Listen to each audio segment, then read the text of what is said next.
Then, balatan lang po natin yung papaya at tayo magugulay ng papaya. Ayan.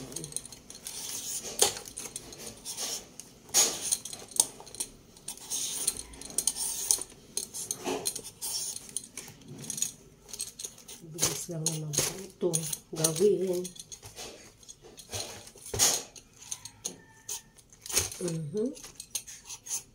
Hindi ata abot.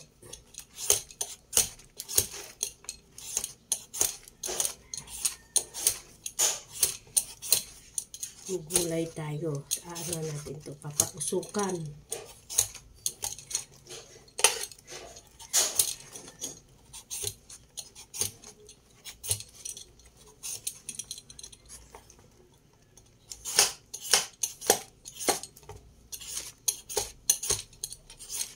Ayan.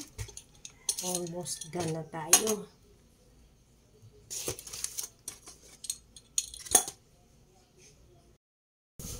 Ayan, gawa po tayo ng papaya. Nabalatan na natin. Alam nyo, pag sa probinsya talaga, hindi ka gagastos ng ano, lalo na pag may mga kapitbahay kang ang daming ano, mag-video nga ako, magpapaalam ako doon. Kung saan ako nanghingi ng papaya. Sa dito lang to sa ano, sa may kalapit lang namin, sa may unahan namin. Ang dami niyang ano, tanim na papaya, ang daming bunga. Sa ano lang, sa balde lang, tsaka yung mga goma na pinagpatong-patong, doon niya lang tinanim ito. Ang daming bunga, ang ganda. Ang gandang tingnan. Yan, pa-etchos lang ako kanina. Sabi ko, pwede yung pabili.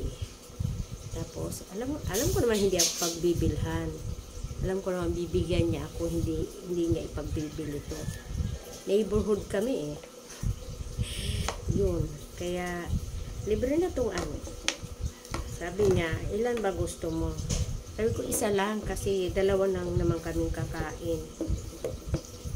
Totoo naman, dalawa lang naman kami. Yung mga ano pala, aso, kumakain din ng gulay. Kaya yan. Eto. Pag ano tayo, gawa-gawa muna. Tapos, konting marites. Yun. Kaya, prepare na tayo. Ito talaga. May ano ka lang, may niyog ka lang. Tapos, wala kang gulay, gugulayin. Labas ka lang ng bahay mo. Pag may mga kapitbahay kang may tanim, manghihi ka ng tanim. Ganun lang yun. Pero, tanim na gulay. Huwag yung halaman. Kasi hindi naman yung nagugulay. Kahit halaman, pwede rin manghingi. Ganito, pag walang pera, ganun talaga. Ano tayo? Ang tawag doon, fasting tayo sa karne, kasi walang pambili ng karne. Kaya gulay-gulay lang tayo. Ang yung malunggay, naku, nakakainip gawin, pero masarap kainin. Ang malunggay. Doon sa may bahay pa namin na isa pa, may tanim pa siya ng malunggay. Yun nga lang, nakakaano gawin yung malunggay. Mas maganda rin yung ganito. Papaya, mabilis lang gawin, di ba? Ayan, yung aking yung anak-anakan kong isa andito. Ayan. Yan, yung aking anak. Anak-anakan ko. Guwapo, no? Oh. Paano natin? Para makita naman. Ang hirap ng masyadong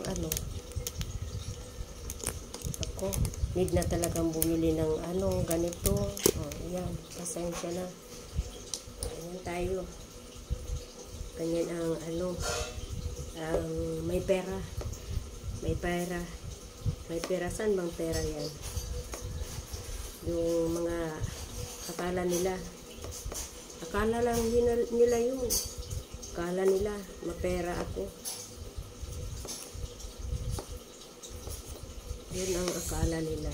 Pero sa totoo lang, wala akong pera. Pasensya na po, ganyan talaga. Ang ano, ganyan talaga, diba? Diba, Mami Mers? Dapat, ano lang, tawag doon, uy. Para, may kauron ako, cellphone. Ganyan talaga. Ano lang. Marites siya.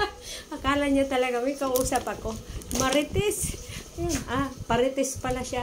Ayan, parites. May ginagawa siya. Ako, hirap talaga ng sira na yata yung holder ng cellphone ko. Marites din. Rin siya. Ay, stop na nga muna natin itong pagmamarites natin. Hindi tayo matatapos. Mamaya na. Update kayo mamaya. Ayan, pakulo na tayo ng ating gata. Ito pong gata na to. Nilagay ko to sa inista ko lang po siya. Ayan. Medyo madilim Ayan. Alam niyo kung ba't ganyan yung kulay? Kasi yung gata, ay yung niyog, pinausukan po. Ayan, masarap po yan pag ganyan. Tapos lagay na po natin yung ating bawang. Kunti lang, ayoko ng maraming bawang. Na iinisa ko kapag maraming bawang. Pag kakagat ko yung bawang. Ayan, ito lang po. Tapos, alam niyo ba, ang sahog lang yan, nor lang ang katapat. Cubes. Ayun, okay na yan. Ganyan lang yan. Diba?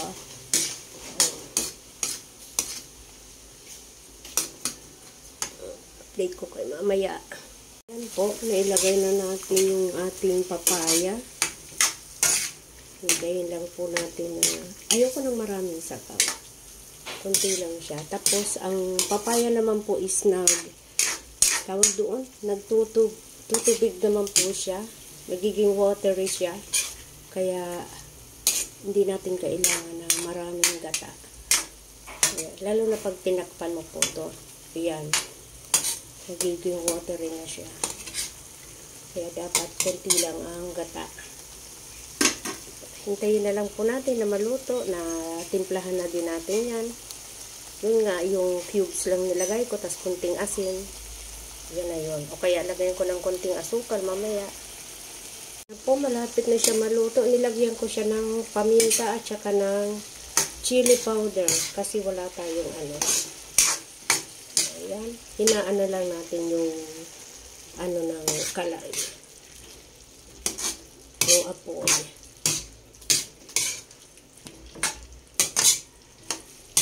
Diba? Malapit na siya. Ayoko ng yung bang